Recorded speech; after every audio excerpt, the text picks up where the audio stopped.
remember, but in the spring, Nick Herbig talked about the fact that he wasn't happy with the impact he had on defense a year ago, and he set some lofty goals. I'm just curious, 4 games in, how you think he's performing overall? Tremendous growth from Nick.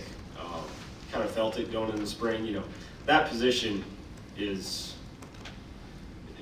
a lot in this defense, and what we asked him to do. And he said you're playing a 3-4 outside backer and essentially a 4-down defensive end. And to be able to do what he did as a freshman is extremely impressive.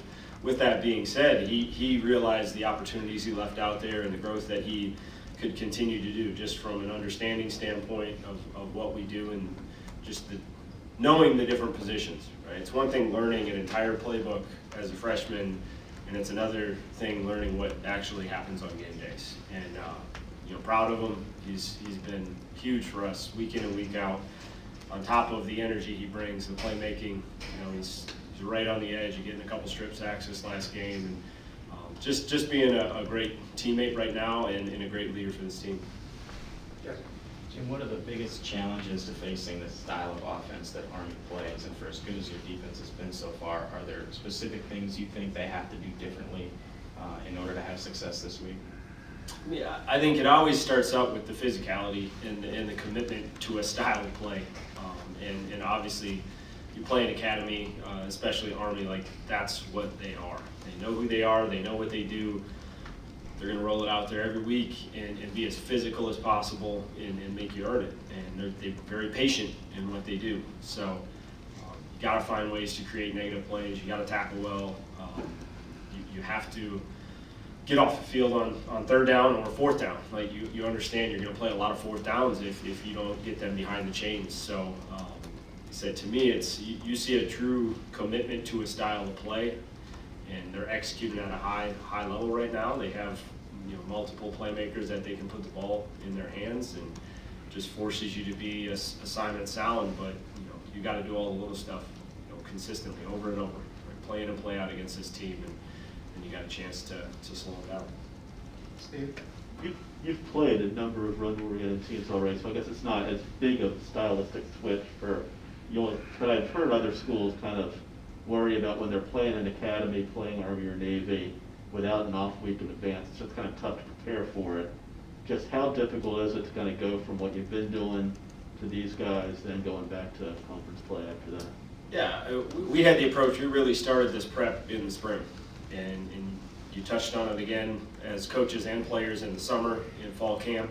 So it's far from beginning right now. You have to, especially knowing that you didn't have a week to prepare in season. So the guys have heard everything we're talking about. They've seen it. They understand kind of the issues and why you have to do things a certain way. And now it's having that 1 week of prep to get it done, right? You got to be clean on Saturday.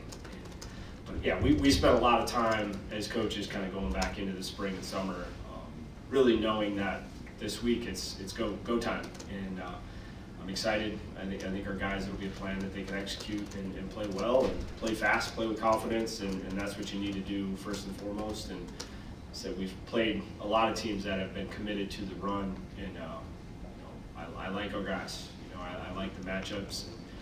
There is an element of playing option football that you have to fit the schemes the right way, but you got to do a little bit more. So I like the way our guys are playing with that aggressiveness, and you have to give them the flexibility to do that within a scheme, and they have to understand when they can and kind of when they can't, based off of what they're seeing. Jim, for the defensive backs, especially on the outside, is the challenge here to not get lulled to sleep? Because this team really only throws 6-7 times a game, but they're trying for big plays when they do throw. Yeah, in all reality, it's similar to what we've seen. You know you're going to get a handful of shots down the field. They're going to force you to tackle, right? They're going to force you to play with great eye discipline, and when they test you down the field, you got to win. That's how we've been getting tested most weeks anyway. Obviously, it's going to look a little bit different for them and feel a little bit different for them, but yeah, there's an element of you can't get bored seeing the same looks, doing the same things, because everything builds off of each other. They do a great job with this offense, and said our guys have to be up to the challenge, you know, play in and play out, and just continue to execute. Joe? You mentioned Herbig, you know, getting close to strip sack. I think there was a play, might have been Illinois' first series, where he on a stunt inside right in the quarterback's face.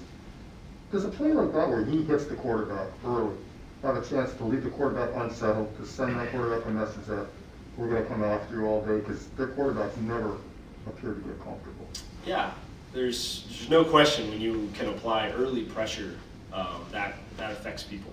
And whether it's a coordinator calling a game, you see that they get a little bit more conservative sometimes, or understand they have to protect the quarterback a little bit, or a quarterback just kind of getting jittery in the pocket, maybe getting the ball out a little quick, not getting through progressions too fast, trying to speed up his process. But yeah, it was definitely a situation where it felt like early in that game we got them on their heels and were able to attack, and then we could mix in different coverages and disguises, and we got to capitalize on turnovers. We had multiple opportunities for interceptions again and couldn't get it done. But that's what you hope happens, right? And Keanu was free the first play, and then Herbie comes up with a big hit on the third down. Obviously, you get a team going over to the sideline after the first possession, got some issues to work through. And that's what we like to try to cause problems rather than just react. And a lot of that comes down to our guys just making plays and being disruptive. Yes. Jim, one of the things Paul said after the Illinois game was that he had challenged the group during the week to give the defense a lead to play with. As a coordinator, how does that impact what you call in a game? Does it allow the defense to do things differently, whether it's be more aggressive or anything when you've got the lead like you did against Illinois? Yeah, I think it can go a couple different ways, right? It allows you to play a little more free sometimes, feeling like you can attack. But you also have to understand the offenses usually get more aggressive as well, right? So it's still a balance, trying to see kind of what their mentality is. You always have that feeling when you get a lead, and especially the way that game was going, right? Long possessions, our offense controlling the ball, you know that they're going to get a little impatient, and you get an offense more than anything playing out of rhythm, right? When there's that big of gaps. If you can come out like we did and go 2, 3 and outs, and all of a sudden, I think we played 12 plays on defense. You looked at there was 5 minutes left in the half. It's hard to create any type of rhythm as an offense. 2, 3 and outs, and then a backed up where they started on the 2. Like, you're going into halftime going, man, like, you feel really good about what you're doing on defense, and you know that offense really hasn't even got started yet. And so that is always fun when our offense is controlling the ball and flipping field position and stuff like that. We just understand the more quick possessions we can give, that causes a lot of stress on the other team's defense, and just keeps an offense out of rhythm. There's adjustments we were able to get to halftime that you hadn't even had to do yet, right? And we were already thinking, kind of moving the chess pieces on them, because if they did have a beat on certain things, this is how we're going to adjust in the second half. So just allows you to kind of stay a step ahead when you got a lead, and just feel more comfortable to kind of mix and match what you're doing, and understanding that it's hard for teams to play patient when they don't have that rhythm. Zach? Jim, offenses track drop passes. Do you guys do the same thing with interceptions? And do you have that number? And what's your conversation with guys about like that?